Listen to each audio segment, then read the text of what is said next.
धाराशिव तालुक्यातील भूममधल्या तिंद्रज इथल्या कांदा उत्पादक शेतकरी भगवान साबळे यांनी 2.5 एकरावरील 600 गुण्या कांद्याची काढणी केलेली होती. मात्र किलोला 1 रुपया भाव मिळत असल्यामुळे संतप्त शेतकऱ्यानं 600 गुण्या कांदा पेटवून दिलाय. त्यांनी 4 एकरामध्ये कांद्याची लागवड केलेली होती. त्यातील 2.5 एकर कांदा काढणी आणि कांद्यासाठी 3 ते 4 लाखांचा खर्च आलेला होता. पण किलोला 1 रुपया भाव मिळत असल्यामुळे शेतकऱ्यांना कांदा हा पेटवून दिलेला आहे.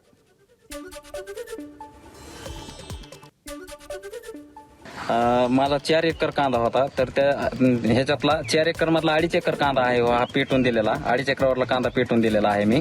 तर हा कांदा काढण्यासाठी जवळजवळ 1 ते 1.5 महिना कालावधी गेला.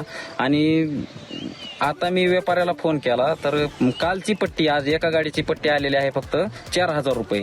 तर काढणीचा आणि काटणीचा मजुराचा खर्च निघलेला नाही. माझ्यावर आज जवळजवळ 3 ते 4 लाख रुपये ह्याचा कांद्याचा लावणीपासून काढणीपर्यंत 4 लाख रुपये खर्च झालेला आहे.